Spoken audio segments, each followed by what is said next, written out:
A la medianoche, mi padrastro derribó la puerta y me golpeó, dislocándome el hombro y fracturándome varios huesos, mientras mi madre miraba sin moverse. Pedí ayuda y me desplomé. Lo que pasó después, dejó atónita incluso a la policía. Me llamo Isabela, tengo 32 años y soy terapeuta de trauma en Boston. Lo que voy a contar pasó cuando tenía 25, en una noche que marcó mi vida. No es fácil escribir esto, pero lo hago porque alguien ahí fuera podría necesitar leerlo. Si estás en una situación así, quiero que sepas que puedes salir, aunque ahora no lo creas. Crecí en un barrio tranquilo a las afueras de Boston. Mi infancia fue buena hasta los 8 años, cuando mi papá murió de cáncer de pulmón. Era un hombre alegre, siempre con una sonrisa. Su muerte dejó a mi mamá, Alicia, y a mí solas. Ella trabajaba mucho como recepcionista y yo aprendí a valerme por mí misma, pero la veía apagarse, dejó de usar su lápiz labial rojo y de cuidar el jardín. A mis 12 años, mi mamá conoció a Antonio en un grupo de apoyo. Parecía encantador, un contratista con historias interesantes. Se casaron un año después y él se mudó con nosotras. Al principio todo iba bien, pero pronto mostró quién era. Controlaba el dinero, aisló a mi mamá de sus amigos y empezó a gritarle por cualquier cosa. Una vez la escuché llorar porque él se enojó por un par de zapatos. Yo no sabía qué hacer, solo era una niña. Me refugié en la escuela, sacaba buenas notas y me uní a clubes para estar menos en casa. A los 18 me fui a la universidad, estudié psicología en Boston. Quería entender por qué mi mamá no dejaba a Antonio. Cada vez que la visitaba, la veía más débil, más callada. Intenté hablarle, pero siempre decía, no es tan malo, Isabela, solo tiene mal genio. Yo sabía que no era cierto, pero no podía convencerla. A los 25 vivía sola en un apartamento pequeño en el centro. Trabajaba en una clínica de terapia con mi mentora, la profesora Gutiérrez, una mujer increíble que me enseñó mucho. Seguía preocupada por mi mamá, así que para mi cumpleaños le envié una tarjeta. Decía, mamá, siempre tendrás un lugar seguro conmigo. Te quiero. Puse mi dirección y un número de ayuda para víctimas de abuso. No esperaba que lo usara, solo quería que supiera que no estaba sola. El día de mi cumpleaños, 12 de mayo, trabajé hasta tarde y comí pizza con mi amiga Bianca, una trabajadora social. Llegué a casa cerca de las 10, me puse pijama y me senté a leer con una copa de vino. Todo estaba tranquilo hasta que, a medianoche, alguien golpeó la puerta. Pensé que era un vecino, pero los golpes eran fuertes, agresivos. Miré por la mirilla y vi a Antonio. Estaba borracho, con los ojos rojos. Detrás de él, mi mamá estaba parada, con la cabeza gacha. Isabela, abre la puerta, gritó Antonio. Intenté mantener la calma. Vete, es tarde, dije. Pero él siguió golpeando, cada vez más fuerte. Abre o la tiro abajo. Antes de que pudiera reaccionar, la puerta se abrió de un golpe. Entró furioso y me empujó contra la pared. No pude respirar. Tú y tus malditas ideas, gruñó. Intenté soltarme, pero me dio un puñetazo en el pecho. Caí al suelo, el dolor era horrible. Miré a mi mamá, parada en la entrada, con las manos en la boca. Mamá, ayuda, susurré, pero no se movió. Antonio me pateó las costillas. Sentí algo romperse. Intenté alcanzar mi teléfono, pero me agarró del pelo y me levantó. Mi hombro crujió, un dolor que nunca olvidaré. Grité y caí, mareada. Antes de desmayarme, vi a mi mamá, inmóvil, y a Antonio levantando el puño otra vez. Desperté en el suelo, con luces rojas y azules afuera. Un paramédico me hablaba, quédate conmigo, la ayuda está aquí. Me llevaron al hospital con 3 costillas rotas y el hombro dislocado. Un policía me preguntó qué pasó. Le conté todo, aunque apenas podía hablar. ¿Dónde está mi mamá?, pregunté. En la comisaría, dando su declaración, dijo. ¿Y Antonio? Detenido. Esa noche, en el hospital, no podía dejar de pensar en mi mamá. ¿Por qué no hizo nada? Estaba enojada, triste, confundida. Pero algo dentro de mí sabía que esto no terminaba ahí. Lo que pasó después cambió todo, no solo para mí, sino para ella y para otras personas que ni siquiera conocía entonces. La mañana siguiente fue un torbellino. Me desperté con un dolor que atravesaba mi cuerpo como si me hubieran apuñalado con cada respiración. Mi hombro estaba inmovilizado en un cabestrillo, y las costillas rotas hacían que hasta toser fuera una tortura. Pero lo que más dolía era la imagen de mi mamá, parada en la entrada de mi apartamento, sin moverse mientras Antonio me golpeaba. Quería entenderla, pero también quería gritarle. ¿Cómo pudo quedarse ahí, viéndolo todo, sin hacer nada? Bianca llegó al hospital a primera hora con un café y un sándwich que apenas toqué. Me abrazó con cuidado, como si temiera romperme más. «Estás viva, eso es lo que importa», dijo. Su voz era firme, pero sus ojos estaban rojos, como si hubiera llorado. Me contó que la policía había arrestado a Antonio por agresión grave. Mi mamá estaba en la comisaría, dando su declaración, pero no sabía más. Intenté llamarla desde el teléfono del hospital, pero el dolor y los analgésicos me tenían aturdida. No estaba lista para hablar con ella, no todavía. Un detective, Ramírez, vino a verme ese mismo día. Era un hombre de unos 50 años, con el pelo canoso y una mirada que mezclaba cansancio y compasión. Se sentó junto a mi cama y me explicó que necesitaban mi declaración completa para construir un caso contra Antonio. Dijo que mi mamá estaba cooperando, algo que me dejó helada. ¿Cooperando? ¿La misma mujer que no movió un dedo mientras yo estaba en el suelo? Ramírez pareció notar mi confusión. Ella está hablando, Isabela. No es fácil para ella, pero está diciendo la verdad sobre lo que pasó.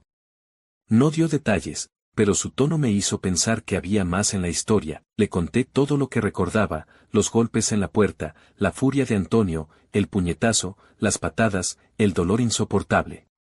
Cada palabra era como revivirlo, pero lo hice porque sabía que era importante. Ramírez tomaba notas, asintiendo. Cuando terminé, me preguntó si sabía por qué Antonio estaba tan furioso. Mencioné la tarjeta que le envié a mi mamá. Creo que la encontró, dije. Ramírez anotó algo más y prometió mantenerme al tanto. Me dieron el alta 2 días después. No quería volver a mi apartamento, no después de lo que pasó. Bianca insistió en que me quedara con ella, y acepté. Su casa era pequeña, pero acogedora, con plantas en cada esquina y fotos de su familia en las paredes. Me instalé en su sofá-cama, aunque apenas dormía. Cada vez que cerraba los ojos, veía a Antonio o escuchaba el crujido de mi hombro.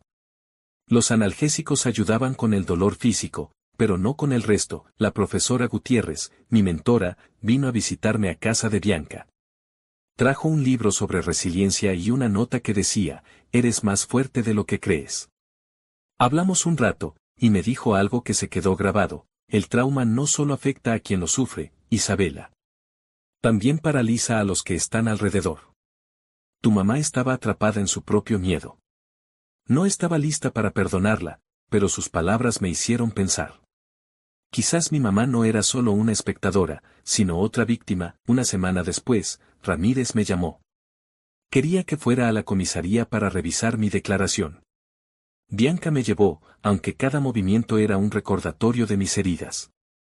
En la comisaría, Ramírez me sentó en una sala pequeña con paredes grises y una mesa que olía a desinfectante. Me explicó que mi mamá había dado una declaración completa. Dijo que Antonio la había maltratado por años, emocional y físicamente. La tarjeta que le envié la hizo pensar en dejarlo, pero cuando Antonio la encontró, se puso furioso. La obligó a ir a mi apartamento para arreglar las cosas. No esperaba que terminara en violencia, pero el alcohol y su rabia lo llevaron demasiado lejos. Luego Ramírez soltó algo que me dejó sin aliento. Cuando la policía llegó a mi apartamento, encontraron a Antonio intentando escapar por la ventana trasera. En su camioneta, estacionada a unas calles, hallaron cuerdas, cinta adhesiva y una pistola sin registro. No sabemos qué planeaba, dijo Ramírez, pero esto cambia las cosas. Los cargos serán más graves. Sentí un escalofrío.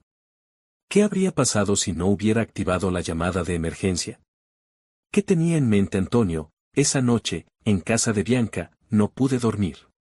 Lloré por primera vez desde el ataque, no solo por el dolor o el miedo, sino por todo, mi infancia rota, mi mamá atrapada, mi vida patas arriba. Pero también sentí algo nuevo, una chispa de fuerza. Si había sobrevivido a esa noche, podía enfrentar lo que viniera. No sabía cómo, pero lo haría. Mi mamá me llamó al día siguiente. Su voz temblaba tanto que apenas la reconocí. Isabela, lo siento tanto, dijo, entre sollozos.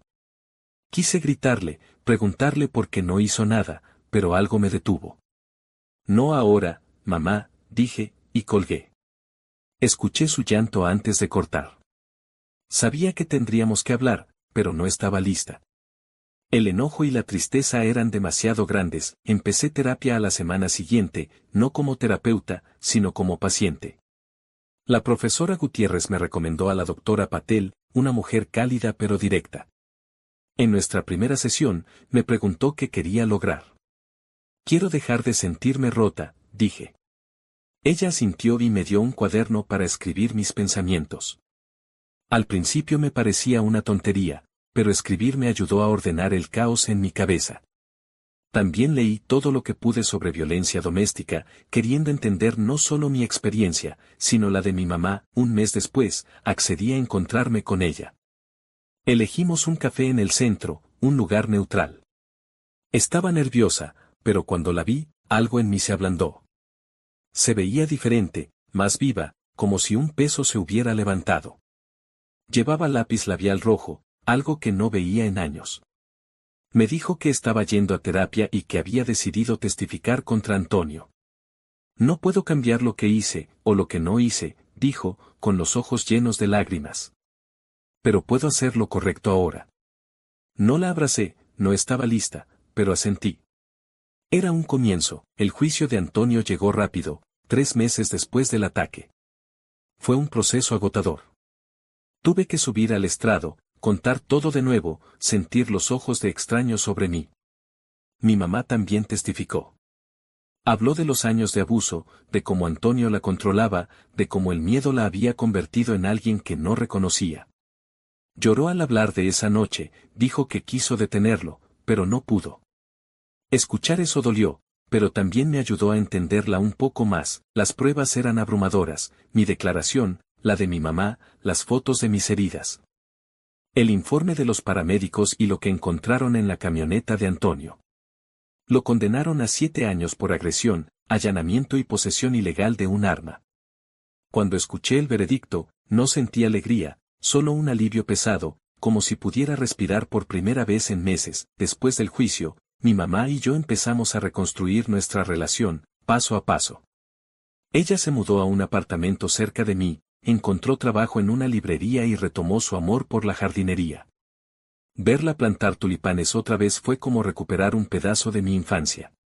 Yo, por mi parte, volví a trabajar en la clínica, pero algo en mí había cambiado. Quería hacer más, no solo ayudar a mis pacientes, sino a otras personas que habían pasado por lo mismo. Con el apoyo de Bianca y la profesora Gutiérrez, empecé a organizar reuniones para víctimas de violencia doméstica. Al principio eran pequeñas, solo unas pocas personas en una sala comunitaria, pero cada historia que escuchaba me recordaba por qué lo hacía. Compartía mi experiencia, no para presumir, sino para mostrar que se podía salir del otro lado. No estaba completamente curada, y quizás nunca lo estaría, pero cada reunión me hacía sentir que mi dolor tenía un propósito. Pero no todo estaba resuelto. Había noches en las que despertaba sudando, con el eco de los gritos de Antonio en mi cabeza. Y había algo más, algo que ni la terapia ni el juicio podían borrar, una pregunta que seguía rondándome. ¿Qué habría pasado si la policía no hubiera llegado a tiempo? Esa duda, y lo que descubrí después, es algo que aún me persigue. Los meses después del juicio fueron un torbellino de emociones. Mi cuerpo sanaba despacio, las costillas dejaron de doler tras semanas, pero el cabestrillo en mi hombro era un recordatorio constante del ataque. Las noches eran lo peor. Despertaba con el corazón latiendo como tambor, convencida de que Antonio estaba en la habitación. Bianca, mi mejor amiga, me abrió las puertas de su casa. Quédate todo el tiempo que necesites, decía, trayéndome café y contándome historias locas de su trabajo como trabajadora social para sacarme una sonrisa. Su apartamento, lleno de plantas y fotos familiares, se convirtió en mi refugio. Pero incluso ahí, el miedo me seguía. Una mañana, unos 5 meses después del juicio, recibí una llamada del detective Ramírez. Su voz sonaba tensa, diferente. Isabela, necesitamos que vengas a la comisaría, dijo. Mi estómago se apretó. ¿Qué más podía haber? Bianca me llevó, y en el camino intenté calmarme, pero el presentimiento no se iba. En la oficina de Ramírez, vi una carpeta gruesa en su escritorio, llena de papeles desordenados. Revisamos la camioneta de Antonio otra vez, dijo, mirándome a los ojos. Encontramos un compartimento escondido. Había fotos tuyas, tomadas desde lejos, saliendo de la clínica, corriendo en el parque, entrando a tu apartamento. También notas con tus horarios los lugares que frecuentabas. Sentí que el aire se me escapaba. ¿Qué significa eso?, pregunté, aunque lo temía. Ramírez suspiró. Creemos que te estaba siguiendo, planeando algo más que esa pelea. Las cuerdas, la cinta adhesiva, la pistola. No era solo un arranque de furia. Podría ser un secuestro, o algo peor. Me quedé helada. ¿Me había estado vigilando? ¿Por cuánto tiempo? Ramírez explicó que las pruebas apuntaban a un plan más oscuro, y que estaban añadiendo cargos por acecho y conspiración. Esto podría alargar su condena, dijo. Quería que lo supieras. Salí de ahí temblando, con Bianca sosteniéndome. Esa noche, en su casa, lloré hasta quedarme sin lágrimas. No era solo el ataque, sino saber que Antonio me había tenido en la mira mucho antes. No te va a tocar nunca más, dijo Bianca, abrazándome fuerte. Quise creerle, pero el miedo era como un veneno que no se iba. La terapia con la doctora Patel se volvió mi ancla. Era una mujer cálida pero directa, con una forma de escuchar que me hacía sentir segura. El trauma te hace sentir que el peligro está en cada esquina, me dijo. Pero puedes enseñarle a tu mente que no siempre es así. Me dio ejercicios, escribir mis pesadillas en un cuaderno, respirar hondo contando hasta 10, repetir estoy a salvo hasta calmarme. Al principio me parecía una tontería, pero poco a poco funcionó. Las pesadillas seguían, pero eran menos frecuentes. También me animó a seguir con las reuniones para víctimas de violencia doméstica. Ayudar a otros te ayudará a sanar, dijo. Y tenía razón, esas reuniones eran mi salvación. Empezaron pequeñas, en una sala comunitaria con sillas plegables y café aguado. Pero pronto vinieron más personas, mujeres, hombres, jóvenes, mayores, todos con historias que dolían. Una noche, una chica llamada Sofía, de 20 años, habló. Su novio la había golpeado por mirar mal a otro hombre.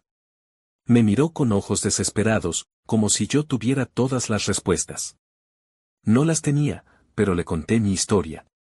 Le dije que el primer paso era el más duro, pero que podía darlo. Cuando sonrió, aunque fuera tímidamente, sentí que mi dolor valía algo. Cada reunión era un ladrillo en mi reconstrucción, mi relación con mi mamá avanzaba a pasos pequeños. Nos veíamos cada semana en un café en el centro. Ella estaba diferente, más viva. Volvía a usar su lápiz labial rojo, y a veces hablaba de sus tulipanes con entusiasmo. Pero cuando tocábamos el tema de esa noche, todo se ponía tenso. No sé cómo pedirte perdón por quedarme parada, me dijo una vez, con lágrimas. Estaba tan asustada que no podía moverme. La entendía, pero el enojo seguía ahí, como una piedra en el pecho. Necesitamos tiempo, le dije, y ella asintió, limpiándose los ojos. Ese respeto mutuo fue un comienzo. 6 meses después del juicio, Ramírez me llamó de nuevo. Antonio está intentando negociar una condena menor, dijo. Mi sangre hirvió. ¿Cómo se atrevía? No va a funcionar, aseguró Ramírez. Las fotos, las notas, la pistola, es demasiado. Los cargos por acecho y conspiración lo tienen atrapado. Me explicó que las pruebas sugerían un plan más grave, quizás un secuestro o algo peor. Colgué, aliviada pero inquieta. La idea de Antonio manipulando el sistema me ponía los nervios de punta. Una noche, Bianca me sugirió algo nuevo. Escribe una carta, dijo. No para enviarla, solo para sacarlo todo. Me senté con un cuaderno y escribí, mi rabia por lo que Antonio me hizo, mi dolor por la inacción de mi mamá, mi miedo a que todo volviera a pasar. Llené páginas, llorando, y luego las quemé en el fregadero. Estás loca, dijo Bianca, riendo. Pero te quiero. Quemar esas palabras fue como soltar una cadena. No borró el trauma, pero me dio espacio para respirar. Un año después del ataque, mi mamá me invitó a su nuevo apartamento. Era pequeño, pero suyo, con tulipanes rojos y amarillos en el balcón y fotos nuestras en las paredes. Me mostró su jardín, sonriendo. Son como los de antes, dijo. La abracé, y por primera vez en años, sentí que éramos nosotras otra vez. No hablamos mucho, pero no hacía falta.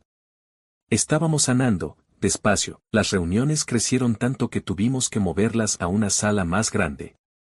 Con la profesora Gutiérrez, mi mentora, empezamos un programa de apoyo, talleres, charlas, líneas de ayuda. Nos asociamos con organizaciones locales, y pronto teníamos un equipo de voluntarios.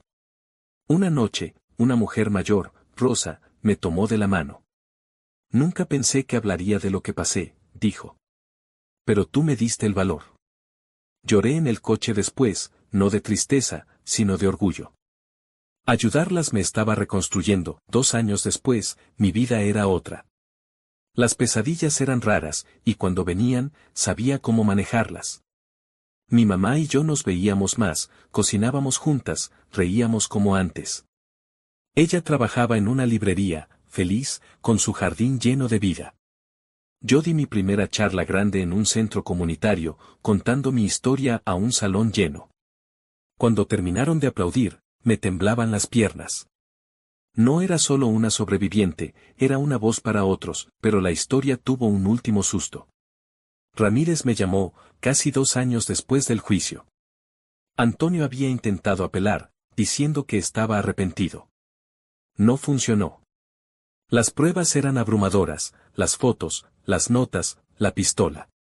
Su condena se mantuvo, con restricciones para cuando saliera. No te preocupará más, dijo Ramírez.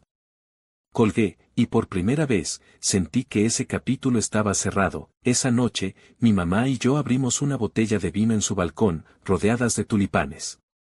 Estoy tan orgullosa de ti, dijo, con los ojos brillando. No solo por sobrevivir, sino por lo que haces por otros. Lloré, pero esta vez era diferente. Era felicidad, mezclada con paz. La abracé fuerte, sintiendo que, por fin, habíamos encontrado la luz. Mirando atrás, sé que el trauma no desaparece del todo. A veces, un ruido fuerte me hace saltar, o una sombra me recuerda esa noche. Pero he aprendido a vivir con ello, a usarlo. Mis reuniones ahora son un refugio para decenas de personas. Mi mamá y yo plantamos un jardín nuevo en mi patio, un símbolo de nuestro comienzo. La vida no es perfecta, pero es nuestra, y la estamos construyendo juntas. Si estás leyendo esto y sientes que no puedes salir, déjame decirte algo, puedes. No será fácil, y llevará tiempo, pero cada paso cuenta. Mi mamá y yo lo hicimos, y tú también puedes. No estás solo.